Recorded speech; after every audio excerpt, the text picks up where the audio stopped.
Salut à toutes et tous, je suis super contente de vous retrouver aujourd'hui. Oui, je sais, je dis tout le temps ça, mais c'est vrai, je suis très contente. En plus, aujourd'hui, je vous fais une vidéo où je vous ai fait participer. Je vous ai demandé de me poser vos questions, les problématiques que vous rencontrez, les questions que vous vous posez, les contraintes que vous avez en termes de beauté et de maquillage. Vous m'avez posé vos questions et j'y réponds dans cette vidéo. Pour certaines questions, je vous ferai la démonstration pour mieux vous expliquer mes propos et certains, je vous donnerai les conseils appropriés. Donc j'espère que cette vidéo vous plaira. Je vais vous laisser tout de suite avec les démonstrations et les conseils.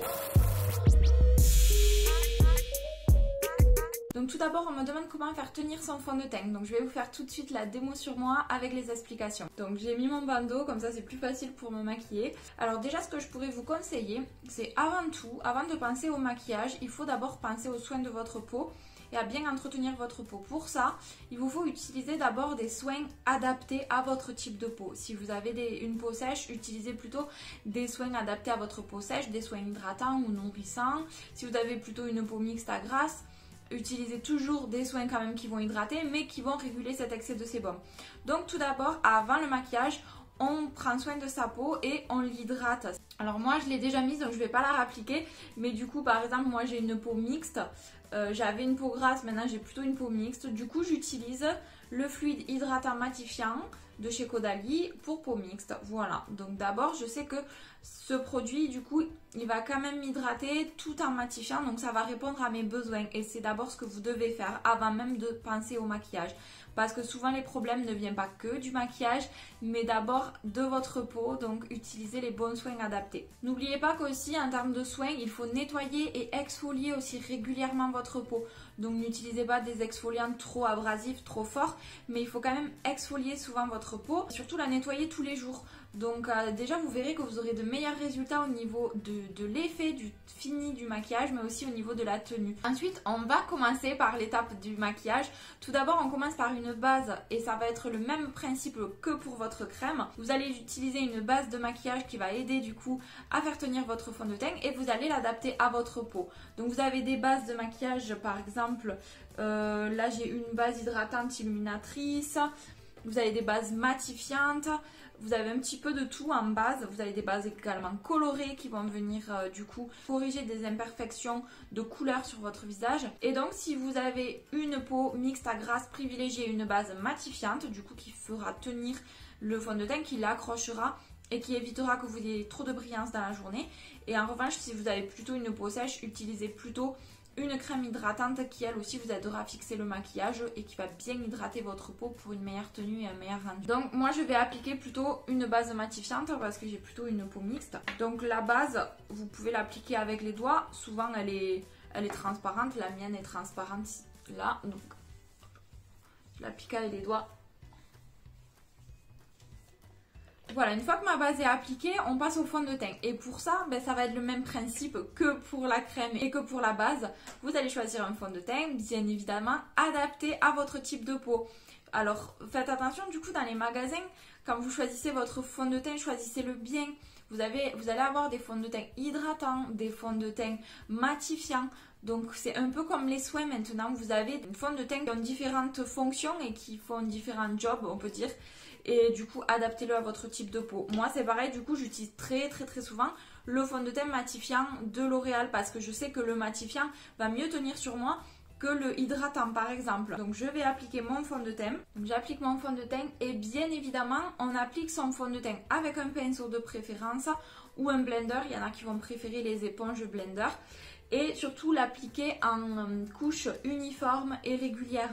Ça vous permettra également d'avoir une meilleure tenue parce que sinon, si vous avez le fond de teint qui n'est pas bien réparti, il va avoir tendance à s'accumuler sur les parties où il y en aura le plus, à se déplacer. Le fond de teint bouge quand même un peu dans la journée, même quand ils ont une bonne tenue, il bouge quand même un petit peu avec notre peau, c'est tout à fait normal puisque notre peau évolue en permanence. Et du coup, le fait d'avoir une pose uniforme, en fait on va moins voir que ce fond de teint va bouger, il va rester plutôt à sa place, plutôt que d'avoir des amas par-ci par-là et des endroits où il n'y aura plus rien du tout. Donc on l'applique de façon bien uniforme à l'aide d'un pinceau ou d'un blender. Donc une fois que mon fond de teint est bien appliqué, je vais venir le fixer avec une poudre fixatrice. Moi j'aime beaucoup utiliser celle de Make Up Forever, surtout la transparente, parce qu'en fait elle permet de ne pas amener une couvrance supplémentaire ou une couleur supplémentaire ou différente. Elle est complètement transparente et elle vient vraiment faire son job, elle vient vraiment fixer le fond de teint pour éviter qu'il bouge toute la journée. Donc bien sûr, si on a la peau très sèche, on n'exagère pas trop, on va privilégier la zone T. La zone T, c'est le front, le nez et le menton. C'est la zone qui a la tendance à un peu plus bouger dans la journée. Donc c'est cette zone qu'on va privilégier et qu'on va poudrer pour fixer notre fond de teint. Donc j'applique ma poudre. Je ne passe pas sur les cernes parce qu'on va venir travailler les cernes juste après.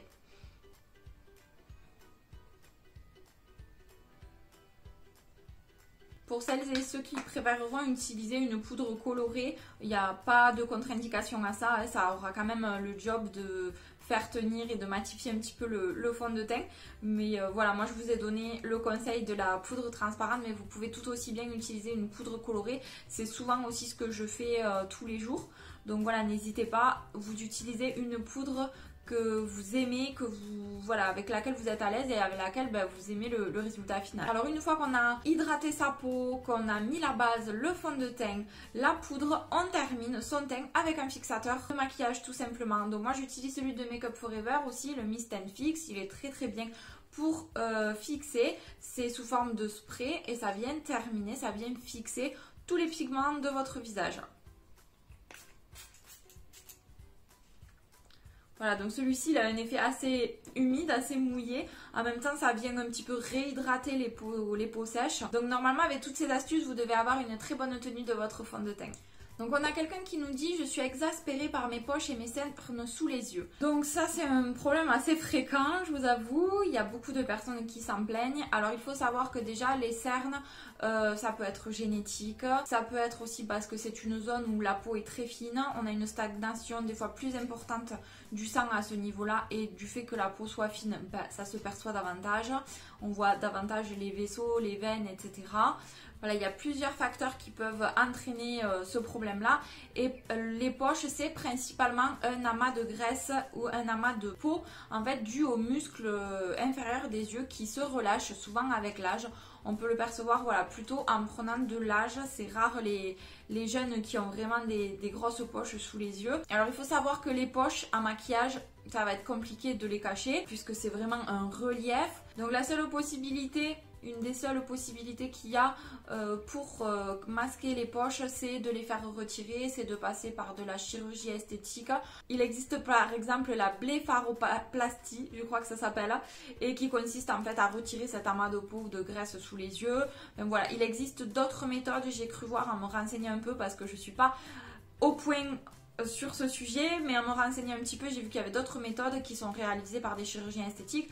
Donc là, c'est à vous de voir si vous voulez en arriver jusque là. Sinon, pour parler des cernes, là c'est un peu plus facile, on va dire, pour les camoufler, en tout cas avec le maquillage. Vous avez des soins anti-cernes aussi qui vont permettre un petit peu de drainer, d'évacuer un petit peu cet amas de sang. Vous pouvez faire des gestes au quotidien de drainage en massant. Vous pouvez mettre, on dit aussi également le froid pour décongestionner parce que des fois avec les cernes c'est un petit peu boursouflé, etc.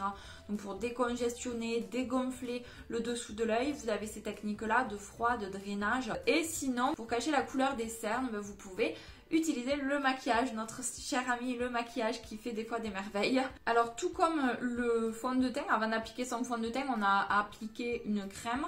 C'est pareil pour les yeux, je vous conseille d'utiliser toujours un contour des yeux. Et moi j'utilise du coup cette crème contour des yeux et je la trouve géniale parce qu'en plus elle a une couleur rosée du coup qui est parfaite en fait pour déjà neutraliser un petit peu la couleur du cerne. Vous avez du coup le soin contour des yeux et en même temps un petit effet de colorimétrie en fait qui va neutraliser un petit peu la couleur du cerne quand on ne veut pas se maquiller ou très peu.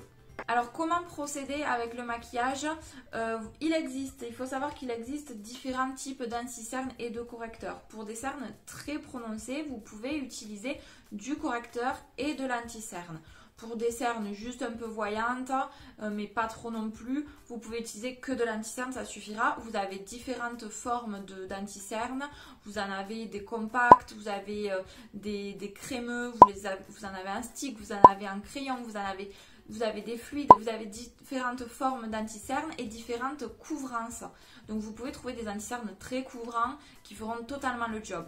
Par contre, je tiens à vous prévenir, c'est que surtout avec l'âge, en prenant de l'âge et avec le contour de l'œil qui se marque, il vaut mieux éviter quand même les anti-cernes trop épais parce que ça va vous marquer davantage les signes de l'âge. Forcément, dans la journée, le maquillage va quand même un petit peu bouger, l'anti-cerne risque de se déplacer et risque d'aller se faufiler dans les ridules et les rides que vous aurez autour des yeux. Et là, c'est pas tip top. Et aussi le fait d'avoir des anti-cernes des fois trop épais. Si en plus vous maquillez très légèrement le reste de votre visage, ben en fait on va voir que ça. Vous allez avoir le tour des yeux ici hyper maquillé, on va voir une épaisseur, on va voir une couche de maquillage, on va voir une couleur différente. Et après le reste du teint assez léger, ça va pas trop le faire. Donc c'est pas parce que vous avez des cernes très marquées ou quoi qu'il faut mettre le paquet en anti-cerne, le paquet en correcteur ou quoi. On y va mollo sur les quantités et sur l'opacité des produits aussi quand même. Donc une technique qui est souvent répétée, c'est d'utiliser d'abord des correcteurs de couleur. En fait, ça nous permet de corriger des imperfections de couleur sur notre visage, notamment les cernes.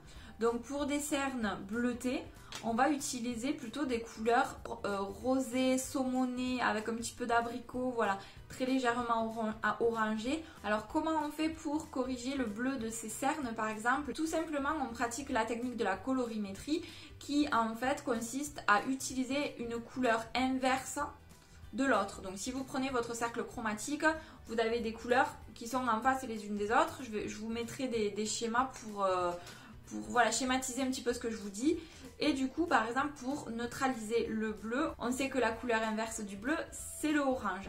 Donc, on va utiliser des teintes avec des sous-tons un petit peu orangés pour venir neutraliser en fait la couleur bleue qui est à l'opposé en fait. Pour les peaux claires, on va utiliser un rosé saumoné, pas trop foncé. Pour les teints un peu plus mat et foncés, on va utiliser une couleur un peu plus corail, un peu plus orangée, quand même correspondre aussi à la couleur de sa peau. Moi j'ai celui-ci aussi que j'aime bien utiliser. Pourquoi? Parce que je trouve que celui-ci correspond davantage à ma carnation. Mais après voilà, il existe des palettes comme ceci ou après vous avez d'autres couleurs pour d'autres fonctions. On peut commencer par appliquer un correcteur et ensuite on appliquera un anti-cerne. Et là normalement vous devez quand même avoir un résultat et des cernes pas trop marquées. On va appliquer le correcteur d'abord.